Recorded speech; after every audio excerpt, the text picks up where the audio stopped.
We have a question, one of the questions from the audience regarding the sales tax. How does this sales tax compare with other local cities or in the state of California? I tried to answer that, and I'm not the expert on it, but all I know from the state's website, the state's legislative analyst's office has a lot of good information. They had a whole section on sales taxes, and as I recall, the average of all the cities in the state is about 7.3%. So if we go up to, I'm sorry, we're at 8 now, it's about 8.3%. We're going up closer to 9, we'll be higher than most cities.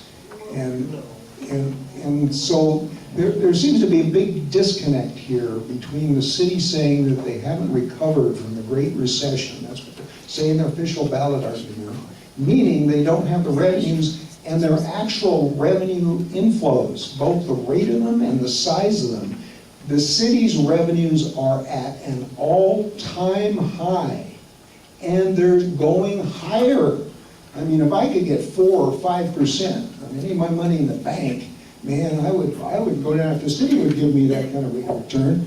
I'd invest. I'd even pay for this tax if I could get that return. But so there's a big disconnect here, and that's what disturbs me. You need accurate, consistent information from your city about important, particularly when they're asking you to do this tax item. This is complicated. This is not a simple question.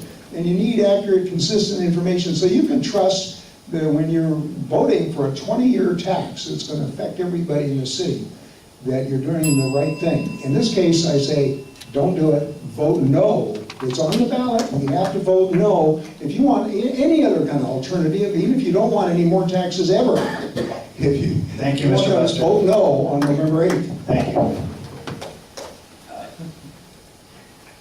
January of 17, special assessment falls off the sales tax, and it goes from 8% to 7.75%. So assuming that there is a Measure Z passed, your tax would actually be 8.75%, not 9%.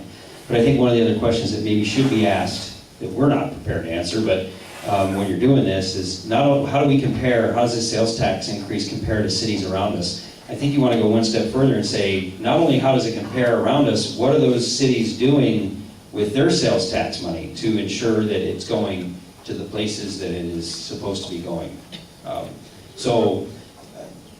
And I also don't think, you want to take, if you take a global approach and look at it and see what everybody else is doing, well, let's say for instance that San Bernardino has a sales tax increase on their ballot. I don't want to be compared to San Bernardino and the problems that they have with where is their 1% sales tax going. I think we need to be focused on what is the sales tax going to go to for the city of Riverside to impact the quality of life here and the residents and the city services that get provided.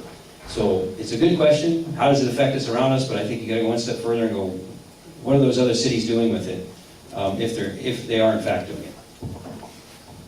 You know, that is a great question. How do we compare if Measure Z passes? I didn't bring that information. I apologize. We did look at it. And there's about 9 to 10 local cities in Southern California that are at or higher than where Measure Z would put us. And I really apologize, I don't have that measure. So it doesn't put us at the top. It doesn't put us in the bottom. It puts us probably right up in the 80%, 75%, compared to most of our other adjacent cities here in Southern California.